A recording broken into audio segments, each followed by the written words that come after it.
बिस्मिल्लाहिर्रहमानिर्रहीम। अस्सलाम वालेकुम नाज़रीन, आप यूट्यूब चैनल देख रहे हैं। मैं इमरान खान हूँ। अब तक की जो अहम खबरें मैं आप तक पहुँचा देता हूँ। एक तो ईरान की और अमेरिका की सूरत हाल जूं की त्यों बरकरार है, उसके अंदर किसी किस्म की डेवलपमेंट नहीं आ रही।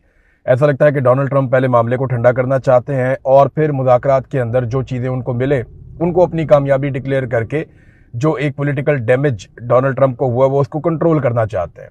लेकिन हालात बदल जाते हैं, चीज़ें बेहतर भी हो सकती हैं, लेकिन डोनाल्ड ट्रंप ने जो कर दिया है और जिस किस्म की शर्मिंदगी अमेरिका को उठानी पड़ी है गुज़िश्ता 1.5-2 महीने में, उसके बाद अमेरिका के अंदर डोनाल्ड ट्रंप की मकबूलियत को बहुत झटका लगा है। अब उन्हें फेस सेविंग कैसे मिलेगी, इसके लिए डोनाल्ड ट्रंप की जो सबसे बड़ी उम्मीद है वो पाकिस्तान से बंधी हुई है कि पाकिस्तान के फील्ड मार्शल या वजीर आजम उन्हें कोई फेस सेविंग लेकर देंगे। लेकिन इस सारे के बीच में अमेरिका ने इसराइल और अरब इत्तेहादियों को $8.5 अरब से जायद मालियत के हथियार फराहम करने की मंजूरी दे दी है। ये अमरीकी महकमा खारजा की जानिब से खबर आई है और खबर यह बताती है कि अमेरिका ने इसराइल को और जो अरब इत्तेहादियाँ जिनमें यूएई भी है, कतर भी है, बाकी ममालिक भी हैं, अब इन्हें दिफाई साजो सामान जो है वो देने का फैसला किया है। $8.5 अरब के हथियार अगर अभी मिलते हैं इन ममालिक को तो इस चीज़ को इस जंग के साथ जोड़कर देखा जाएगा। वॉल स्ट्रीट जर्नल ने एक दावा किया है। ये अमरीकी अखबार है, आप जानते हैं डोनाल्ड ट्रंप आजकल जरा इस अखबार को पसंद नहीं कर रहे, लेकिन बड़ी लंबी तारीख है इस अखबार की। सारी दुनिया जानती है कि बड़ा इंपॉर्टेंट और बहुत पुराना अखबार है, इसकी एक क्रेडिबिलिटी भी है। इस अखबार के मुताबिक अगले हफ्ते पाकिस्तान में मुज़ाकरात का एक दौर हो सकता है। बल्कि यहाँ दावा किया गया कि अगले हफ्ते पाकिस्तान में मुज़ाकरात का अगला दौर होगा, लेकिन ऑफिशियली ना अमेरिका ने इसके बारे में कोई बात की है, ना पाकिस्तान ने इसके बारे में कोई बात की है, ना ही ईरान ने इसके बारे में कोई बात की है। देखिए, ईरान ने अपनी तजावीज़ पहले दी, डोनाल्ड ट्रंप ने उन्हें रद्द कर दिया। फिर ईरान ने दोबारा तजावीज़ दी, डोनाल्ड ट्रंप ने दोबारा उन्हें रद्द कर दिया। ईरान लगातार लचक दिखा रहा है और आपने हुर्मुज़ की एक तो ईरान ने बंदिश की हुई है ना, और एक अमेरिका ने नाकाबंदी की हुई है। अमरीकी नाकाबंदी इतना आसान काम नहीं है कि ईरान उसको सर्वाइव कर जाए लंबे अरसे के लिए। ईरान के ऊपर दबाव बढ़ रहा है और जैसे जैसे ईरान के ऊपर दबाव बढ़ता चला जाएगा, ईरान कोशिश करेगा कि मुज़ाकरात करके इस नाकाबंदी का खात्मा किया जाए या फिर लड़के खात्मा किया जाए। कुछ ना कुछ करके उन्हें इस सूरत हाल से अपने आप को निकालना है, क्योंकि अगर उनके कुओं से तेल निकलकर दुनिया तक नहीं जाएगा तो उनके पास कमाई का कोई दूसरा बड़ा जरिया ईरान के पास मौजूद नहीं है। तो ऐसे में जो मौजूदा ईरानी रजीम है उसके लिए भी एक बड़ा प्रॉब्लम है ना कि वो डोनाल्ड ट्रंप को तो फेस सेविंग चाहिए, लेकिन जो ईरान का मौजूदा रजीम है उन्हें भी अपने लिए एक फेस सेविंग चाहिए। देखें, ये बात हमें तस्लीम करनी पड़ेगी कि ईरान में जो मौजूदा हुकूमत है वो आवाम को कोई बहुत बड़े बड़े रिलीफ नहीं दिलवा पाई। दुनिया के साथ ईरान कटा रहा और इस रजीम की लड़ाई रही पूरी दुनिया के साथ और अमेरिका की वजह से रही। और अपने इनके जो अकायद हैं, जो नज़रियात हैं, जिनकी बुनियाद के ऊपर ईरान एग्जिस्ट करता है, आप उनसे इत्तफाक करें या इख्तलाफ करें, उसकी वजह से ईरान का फड्डा रहा मुख्तलिफ ममालिक के साथ और मुख्तलिफ नज़रियात के साथ। और बहुत बड़ा जो रिलीफ दिया जा सकता था, तेल पैदा करने वाला मुल्क है ईरान, जितना उसको अमीर और जितना बेहतर होना चाहिए था वो उतना अमीर नहीं है, क्योंकि बहुत सारे नुक्ता नज़र से ईरान ने बड़ा अच्छा परफॉर्म भी किया। लेकिन फिर भी जो ईरान का मौजूदा रजीम है उसके पास भी जो वाहिद फेस सेविंग है वो ये है कि वो अमेरिका के खिलाफ खड़ा है। यानी उनकी पूरी मकबूलियत और उनका पूरा बयानिया ही वो ये है कि हम अमेरिका के सामने डट कर खड़े हैं, हमने जालिम के सामने झुकना कबूल नहीं किया। देखिए, ईरान जो है वो शिया अक्सरियत मुल्क है और ये जो हमारा अहले तशी का फ़िरका है, इस फ़िरके में ये बात बड़ी इंपॉर्टेंट है, क्योंकि ये अहले बैत का हर जगह पे नाम लेते हैं और वाक़या करबला को याद करते हैं। तो जब भी कभी कोई ये बयानिया बनाता है तो वो अहले तशी में बहुत मकबूल होता है कि वो डट कर खड़ा है और जालिम के सामने झुक नहीं रहा। अब ईरान की हुकूमत ने अपने मुल्क में ये बयानिया बनाया हुआ है जो मौजूदा रजीम है, और इस बयानिए को वो कभी नहीं छोड़ेंगे। तो उन्हें भी अपने लिए फेस सेविंग रखनी पड़ेगी, तो वो एक हद से ज़्यादा लचक दिखा नहीं सकते। ये बड़ा बारीक काम हो रहा है मुज़ाकरात वाला। देखना यह है कि पाकिस्तान इसमें कामयाब हो सकता है और किस हद तक कामयाब होता है, अमेरिका को कितनी फेस सेविंग मिलती है। डोनाल्ड ट्रंप वहाँ पे रोला डाल देंगे, मैं जीत गया, मैं जीत गया, मैं जीत गया। यहाँ पे ईरानी जो है वो सेलिब्रेशन कर देंगे कि हम जीत गए, हमने जश्न मना लिया। तो ये इसी तरह होगा। लेकिन अमेरिका में एक बहुत बड़ा प्रॉब्लम ये है कि ईरान तो अपने मीडिया को कंट्रोल कर लेता है। ईरान में ऐसा कोई जमहूरियत नहीं है, यानी वो जैसे एक नॉर्मल जमहूरियत वाला सिस्टम होता है उससे थोड़ा मुख्तलिफ है। वहाँ पे वो कंट्रोल कर लेते हैं मीडिया को, चीज़ों को। लेकिन अमेरिका में ये कंट्रोल नहीं हो सकता। वहाँ पे मीडिया जो है वो धोखे रख देता है हुकूमत को। तो अमेरिकन कुछ भी कहते रहे, वहाँ की हुकूमत जितने मर्जी ताशे बजाती रहे, वहाँ का मीडिया बताएगा कि जनाब आपको बहुत मार पड़ी है और आप अपने मकासद में कामयाब नहीं हुए, जो जो आपने दावे और वादे किए थे वो आप पूरे नहीं कर पाए। ये प्रॉब्लम अमेरिका के साथ रहेगा।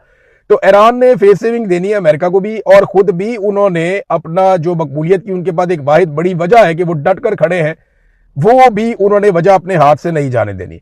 एक और चीज ये है कि ईरान को बिल्कुल अमेरिका पे भरोसा नहीं है। ईरानी फोर्सेस के बयान के मुताबिक उनके पास इस बात के शवाहिद मौजूद हैं और उन्हें ये शवाहिद मिले हैं कि जल्द अमरीकी जारहियत के नतीजे में दोबारा जंग हो सकती है, यानी अमेरिका दोबारा से कोई लड़ाई छेड़ सकता है और फिर कशीदगी बढ़ जाएगी, एक मरतबा फिर जंग शुरू हो जाएगी।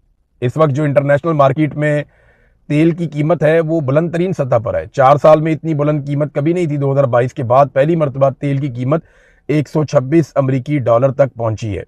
अब अगर 126 डॉलर हो गई है तो ये हालात ख़राब होते हैं और हालात नहीं संभलते तो फिर ये कीमत चली जाएगी 140 150 तक, और अगर ये कीमत वहां तक चली गई तो इसका जो खमियाजा है वो पूरा यूरोप भुगतेगा, एशिया भुगतेगा, अफ्रीका भुगतेगा, तो बहुत सारे ममालिक को इम्पैक्ट आएगा। अमेरिका में देखें तेल महंगा हो रहा है, लगातार महंगा हो रहा है, वहां पे भी उनकी मार्केट पे भी इम्पैक्ट आ रहा है और वहां पे भी रिकॉर्ड टूट गया है कि अमेरिका में काफ़ी अरसे के बाद तेल की कीमत इतनी बड़ी है जितनी इस वक्त अमेरिका में तेल की कीमत है। तो अगर ये मजीद बढ़ती है तो डोनाल्ड ट्रंप के ऊपर प्रेशर बढ़ेगा। ईरान के पास प्रेशर टैक्टिक्स के तौर पे यही एक चीज़ है कि जितनी देर अमेरिका मुहासरा जारी रखे, ईरान भी अंदर से मुहासरा करे रखे और फिर पेट्रोल की प्राइस आलमी मंडी में बढ़ती जाए और इसका दबाव डोनाल्ड ट्रंप के ऊपर पड़े। अब ट्रंप को तेल सस्ता करना पड़ेगा वरना अमेरिका के लिए मुश्किलात बढ़ेंगी। देखिए ना, यूरोप अमेरिका से दूर होता चला जा रहा है, उनकी दूरियां बढ़ रही हैं। डोनाल्ड ट्रंप ने या पीट हेग्सेथ ने इन्होंने बार बार अनाउंस किया कि ये यूरोप के ममालिक से अपने फौजियों को निकालेंगे, यानी यूरोपीय ममालिक की हिफाजत के लिए अमेरिका ने जो बंदोबस्त किया हुआ, अपना डिफेंस सिस्टम लगाया हुआ, अपने फौजी रखे हुए हैं, वो ये कहते हैं कि हम यहाँ से अपने फौजी निकालेंगे। अब ये दूरियां बढ़ रही हैं आहिस्ता आहिस्ता, अमेरिका को इस चीज़ पे कंट्रोल करना पड़ेगा क्योंकि अमेरिका के डोनाल्ड ट्रंप ने तो हमेशा नहीं रहना, लेकिन अमेरिका ने तो वजूद में रहना है और अमेरिकन सदूर चाहे चेंज होते रहे, पॉलिसीज चाहे बदलती रहे, लेकिन उनके इत्तेहादी जो बड़े तगड़े उनके पुराने इत्तेहादी हैं वो यूरोपियंस हैं। मगरबी ममालिक से अमेरिका अपनी दूरियां नहीं बना सकता और अमेरिका को ये कभी भी वारा नहीं खाएगा। अमेरिका का बयानिया, नैरेटिव, ये सारा कुछ जो बनता है वो मगरबी ममालिक से बनता है और उन्हीं की सपोर्ट से वो अक़वाम मुत्तहिदा समेत आलमी जहाँ पे भी कोई मामला होता है वहाँ पे वो रूल करता है अमेरिका। तो मगरबी ममालिक की बहुत बड़ी सपोर्ट होती है इसमें। अब आहिस्ता आहिस्ता वो इटली, स्पेन और जर्मनी से फौजी निकालने की बातें कर रहे हैं। खासतौर पर अभी उन्होंने कहा कि 5000 फौजी वो जर्मनी से भी निकाल लेंगे।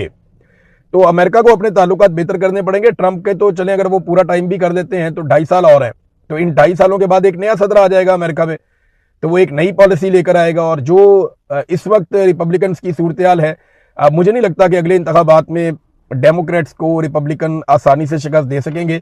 मेरे ख्याल में मुश्किल हो जाएगा। एक और नाजरीन खबर है, पाकिस्तान तहरीक-ए-इंसाफ ने और साथ ही साथ तहरीक-ए-तहफ़्फ़ुज़ आईन पाकिस्तान ने, इन्होंने ऐलान किया है कि ये इमरान खान की रिहाई के लिए तहरीक चलाएंगे, यानी ये जलसे करेंगे, जुलूस करेंगे, इसका नाम लिया गया, जलसे और जुलूस किए जाएंगे। तो क्या इससे इमरान खान साहब की रिहाई हो जाएगी? ये बात मैं भी जानता हूँ, आप भी जानते हैं कि जब पाकिस्तान तहरीक-ए-इंसाफ एहतजाज की कॉल देगी, जलसे या जुलूस करेगी तो लोग वहां पे आ जाएंगे। लोग कभी मायूस हो जाते हैं, कभी फिर उम्मीद पकड़ लेते हैं। तो तहरीक-ए-इंसाफ में इमरान खान के नाम के ऊपर लोग कोई ना कोई उम्मीद बांध के बाहर निकल के आ जाते हैं, सड़कों पर भी आ जाते हैं, जलसे जुलूस में भी आ जाते हैं। लेकिन क्या इससे इमरान खान साहब को रिहाई मिल सकती है? तो साफ बात यह है कि जब तक कि एस्टेब्लिशमेंट के ऊपर इतना दबाव ना पड़े कि उन्हें इमरान खान को छोड़ना पड़ जाए, तब तक वो इमरान खान को नहीं छोड़ेंगे। बड़ा शदीद दबाव डालना पड़ेगा। अब वो दबाव कैसे डाला जा सकता है? देखिए, उसके अलग अलग तरीके हैं। सबसे पहले तो जो अपोजिशन का काम है, अपोजिशन अपना काम करे, हुकूमत की एक एक गलती की निशानदेही करे, एक एक चीज पे प्रेस कॉन्फ्रेंस करे, एक एक चीज पे अवाम के साथ खड़ी हो, चाहे वो पेट्रोल का मामला है, चाहे बिजली का मामला है, चाहे गैस का मामला है, चाहे महंगाई का मामला है। अभी ये जो अप्रैल का महीना है, इसमें 11% महंगाई हुई है पाकिस्तान में, मजीद बढ़ गई है 11%। तो 11% जब महंगाई बढ़ गई है तो आपको अंदाजा हो जाना चाहिए कि लोगों के साथ फिर क्या हुआ है। और लगातार पाकिस्तान में महंगाई बढ़ती चली जा रही है। ऐसा नहीं है कि किसी दिन भी चीज पहले से सस्ती हो गई हो। जो चीज भी यहाँ पे एक मरतबा महंगी होती है, उसके सस्ता होने के इम्कानात कोई नहीं होते। आज तमाम चीजें लोग जो खरीद रहे हैं वो इमरान खान साहब के दौरे हुकूमत से कम 50% से लेकर 100% तक महंगी खरीद रहे हैं, यानी इतनी ज्यादा महंगाई हो गई है। बिजली की कीमत में लगभग 3 से 4 गुना इजाफा हो गया है। इंडिया और बांग्लादेश के मुकाबले में हमारी बिजली की कीमत 3 गुना है, वहां पे 3 गुना सस्ती है। मुझे आप ये बताएं ना कि वहां पे जो ताजर कोई चीज बनाता है या सनतकार वहां पे कोई चीज बनाता है और वहां के ताजर उसे आलमी मंडी में ले जाकर बेचते हैं, तो उनको जब कॉस्ट ऑफ प्रोडक्शन ही हमारे से 3 गुना कम पड़ती है तो हम उनका मुकाबला कैसे करेंगे। आप फर्ज करें ना कि हमने एक प्रोडक्ट बनाई और वही प्रोडक्ट बांग्लादेश ने बनाई और वही इंडिया ने बनाई। अब इंडिया की फैक्ट्री में बिजली का यूनिट जो है वो पाकिस्तान से 3 गुना सस्ता है, बांग्लादेश में भी 3 गुना सस्ता है, तो हमें वो चीज महंगी पड़ेगी और इंडिया और बांग्लादेश में सस्ती पड़ेगी। अब उनका ताजिर जब बेचने जाएगा तो हम हैं तो एक ही खित्ते में, तो उनकी चीज जितने की भी बिकेगी वो उनको मारा खा जाएगी, हम उनके साथ कंपीट नहीं कर पाएंगे, हमारा उतना मुनाफा ही नहीं होगा। और अगर वो फर्ज करें हम एक चीज 100 रुपए की बना रहे हैं, वो उस चीज को 70 रुपए की बना रहे हैं, हम 110 रुपए की बेचकर 10 रुपए कमाते हैं, वो 110 रुपए की बेच के 40 रुपए कमाते हैं। और अगर वो 100 की बेचना शुरू हो जाए तो हमें तो बगैर मुनाफे के बेचना पड़ जाएगी, क्योंकि हम उनका मुकाबला नहीं कर पाएंगे। तो ये प्रॉब्लम पाकिस्तान में है और ये लगातार प्रॉब्लम है पाकिस्तान में। तो इन इश्यूज के ऊपर अपोजिशन बात करती नहीं है, अपोजिशन ने अपोजिशन होने का रोल प्ले ही नहीं किया। ये किसी तबके के साथ खड़े नहीं हुए, ना किसानों के साथ खड़े हुए, ना मजदूरों के साथ खड़े हुए, ना स्टूडेंट्स के साथ खड़े हुए, ये किसी के साथ खड़े नहीं हुए। फॉरेन पॉलिसी के इतने बड़े बड़े इश्यूज हैं, किसी बात के ऊपर भी इन्होंने अपोजिशन नहीं की। तो ये एस्टेब्लिशमेंट पे दबाव डाल ही नहीं सके, ना सड़कों के ऊपर डाल सके, ना ऐवानों के अंदर डाल सके, ना मीडिया के ऊपर डाल सके। सोशल मीडिया जो दबाव डालता है उसके भी ये खिलाफ हो जाते हैं, बल्कि पाकिस्तान तहरीक इंसाफ अपने सोशल मीडिया से खुद ही लड़ती रहती है, किसी और ने क्या लड़ना है। अब इस वक्त देखें ना सूरत हाल ये है और अपोजिशन को कोई होश ही नहीं है। 125 रुपए से लेकर 150 रुपए तक डीजल और पेट्रोल के ऊपर आप सिर्फ टैक्सेस दे रहे हैं 1 लीटर। इमरान खान की हुकूमत में 150 रुपए का लीटर जो है वो पेट्रोल था, आज उसके ऊपर खाली टैक्स ही 150 रुपए है। यानी जितने का इमरान खान पेट्रोल दे रहा था उतना तो ये सिर्फ पेट्रोल के ऊपर टैक्स ले रहे हैं, सादी सी बात है। तो कोई बात ही नहीं कर रहा है इसके ऊपर। अब इस चीज को लेकर के अपोजिशन को इन्हें नाको चने चबवाने चाहिए, इन्हें चाहिए सड़कों पे आए, लोगों को बताएं, हर तरफ ये बात करें कि जनाब जितने का हम पेट्रोल दे रहे थे उतना तो ये सिर्फ टैक्स ले रहे हैं, तो पेट्रोल की कीमत तो इसके अलावा है। तो इसके ऊपर जो है ना वो अपोजिशन काम करती होती है, बात करती होती है, लेकिन मौजूदा अपोजिशन जो है वो ऐसा लगता है कि बगैर दांतों के है, ये कुछ करना नहीं चाहते, ये डरे हुए हैं। देखिए अपोजिशन करने से, सच बोलने से, हकायक सामने लाने से तो आपको कोई नहीं रोक सकता, और वो तो आपको करना चाहिए, ये तो हर अपोजिशन की रिस्पॉन्सिबिलिटी है। तो वो काम भी ये नहीं कर रहे। तो अब देखते हैं कि कह रहे हैं तहरीक चलानी है, तो क्या इस तहरीक से जो आप चलाना चाह रहे हैं क्या ये इमरान खान साहब को रिहाई दिलवा सकते हैं? ये एक्चुअली हमेशा प्रेशर को मैनेज करते हैं। जब भी कारकुनों का प्रेशर आता है, अवाम का प्रेशर आता है कि जनाब पाकिस्तान तहरीक इंसाफ कुछ नहीं कर रही, मीडिया का प्रेशर आता है। आज जो हुकूमत के हमायती मीडिया वाले हैं वो भी ये कह रहे हैं कि अपोजिशन अपना काम तो करे, हुकूमत पे दबाव डाले ताकि वो गलत काम करने से बाज रहे। अब सादगी का लेक्चर दे देते हैं कौम को, खुद महंगाई में इजाफा करते चले जा रहे हैं, लेकिन अपने अल्ले तलल्ले मौजूदा हुकूमत नहीं छोड़ रही, लगातार ये इश्तिहारबाजी कर रहे हैं। अभी ये जो PSL का फाइनल होने जा रहा है इसमें बहुत बड़ा कंसर्ट करेंगे, म्यूजिकल कंसर्ट, बहुत सारे फनकारों को उसमें बुला रहे हैं, बहुत सारे लोगों को उसमें बुला रहे हैं। चले अच्छा है, कौम को इवेंट मिलने चाहिए, और इंडिया में हो रहा है तो पाकिस्तान में भी होना चाहिए। बल्कि मैं तो कहता हूँ तमाम मैचेस के अंदर लोगों को मौका मिलना चाहिए था। लेकिन मसला असल में वही है कि लोग जब मैचेस देखने आते हैं, जहाँ पे इकट्ठे होते हैं, वो इमरान खान के नारे लगाते हैं। और अब ईरान की और इसराइल की और अमेरिका की जंग लगी हुई है, तो लोगों के वो जज्बात भी भड़के हुए थे, तो इनको ये वारा ही नहीं खाता था। लिहाजा इन्होंने पब्लिक के बगैर पूरा का पूरा PSL करवा दिया।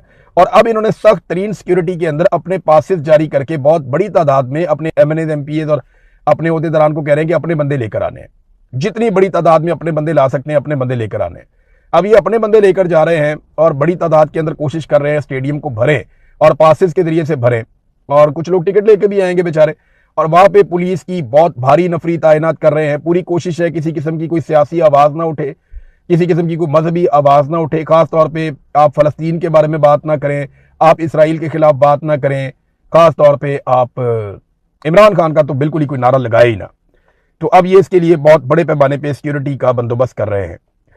नाज़रीन एक और चीज मैं आपको बताता हूँ, अभी देखें ना, ये कहते हैं कौम को किफायत शारी, अभी आप देखेंगे ये करोड़ों अरबों रुपया खर्च कर देंगे इस बात की तशहीर के ऊपर कि इंडिया के साथ पाकिस्तान की पिछले साल इन दिनों में लड़ाई हुई थी।